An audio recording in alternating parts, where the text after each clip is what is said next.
All right, hello everyone. It is Dr. Alsup, and we are going to discuss the intrinsic hand muscles, particularly the ones that are going to be easily identifiable and those that you're responsible for the practical. So let's start with some of the larger muscles, and these are going to be located on the lateral side because we know the lateral side is associated with the first digit. So we are focused mainly on this region right here, which is called the thenar compartment. So we're talking about the muscles associated with the thenar compartment. And when we're looking at this particular dissection here, we would call this a relatively superficial dissection. You can tell that because you have the transverse carpal ligament here, you have the superficial muscles associated with the hypothenar compartment. You can't see the lumbricals that well. You can see some of them, but you would have to remove some of this a little bit to see a clearer view there. So we know we're looking at a superficial dissection here. And there's two main muscles that you can see in a superficial dissection of the thenar compartment. And I'm going to kind of draw a line right here to help divide between the two. The more lateral and the larger is going to be the abductor or abductor pollicis brevis, or your APB. Like I said, this will be more lateral, this will be a little bit more expansive than your FPB, or your flexor pollicis brevis. So the flexor pollicis brevis will be more medial in comparison or relative to the abductor pollicis brevis. So those are the two that you can see in this superficial dissection. If we move to a deeper dissection, in a kind of similar place, you'll have your opponens pollicis. Similar but deep will be the opponens pollicis. You can tell you're a little bit deeper here. We've had to remove a lot of those ligaments. You can see the tendons very well. You can see the lumbricals much better. You can see the adductor pollicis brevis in this region as well, or excuse me, just the adductor pollicis. So the opponens pollicis, like I said, will be in that thenar compartment, but it will be the deepest of the muscles in that area. You can see the flexor pollicis brevis sometimes. In this region, in this particular dissection, it's been removed. So if you're at this deepest portion, I would start thinking you're looking at the opponens pollicis. Now moving to the medial side, or associated with the fifth digit. So here's your fifth digit here. It's like a really odd cursive that I'm trying to do there. You are going to have muscles that have very similar names as the ones we just discussed on the thenar side, and we replace it with a digiti minimi. And instead of having two muscles kind of on the same level on that superficial side with the abductor pollicis brevis and the flexor pollicis brevis, I like to kind of think of these as kind of three different layers, all within one compartment, with a little bit of overlap, of course. But the most superficial is your abductor digiti minimi,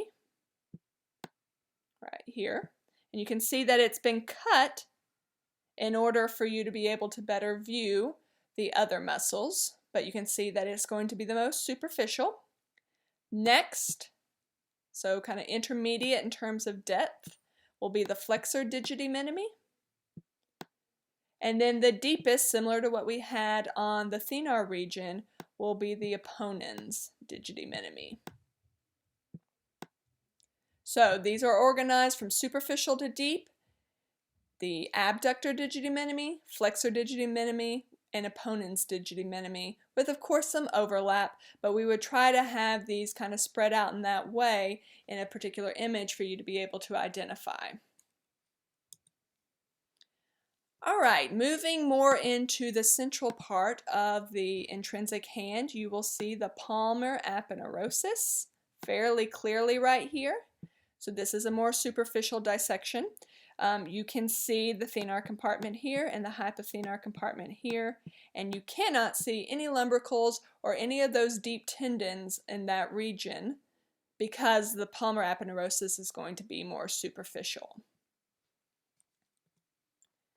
With that removed, then you have a clearer view of some of the deeper structures. So these are the tendons of your flexor digitorum profundus.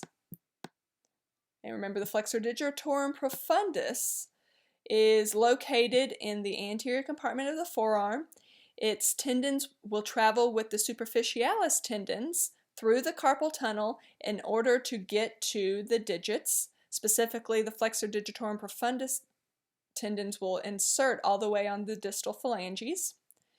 But also in this central compartment of the hand, it will have muscles that actually have their proximal attachment on the tendons, which is unique. Usually proximal attachments are on bone, but in this particular case, for the lumbricals, you can see that their proximal attachment, and this is a lumbrical right here, this is a lumbrical, this is a lumbrical, and this is a lumbrical, and those tendons are going to be its proximal attachment.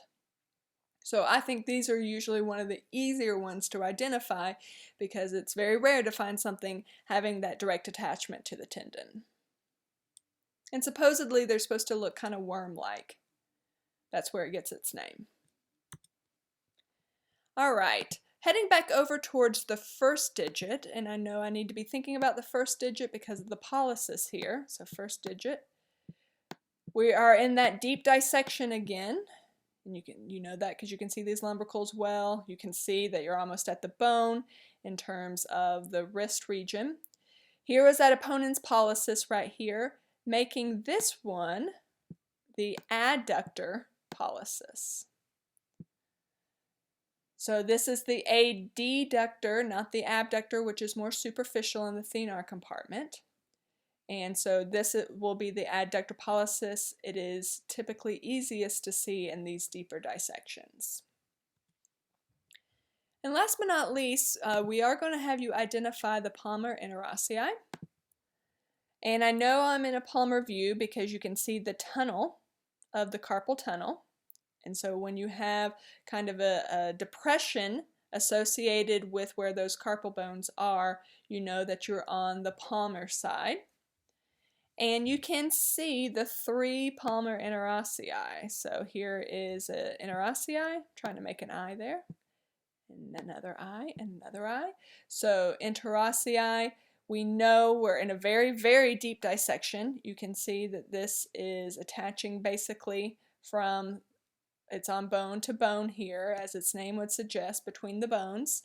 And you really can't see any of the other muscles because we are that deep. So once you know, if you see something that is as significantly deep of a dissection, you have a good indication that you're likely looking at the interossei. All right, so those are the muscles, the intrinsic hand muscles that we were going to have you identify for the practical. We love talking intrinsic hand muscles. We love talking about what innervates them, what supplies them. And so please do feel free to reach out to me or any of my anatomy colleagues with any questions. Have a great rest of your day.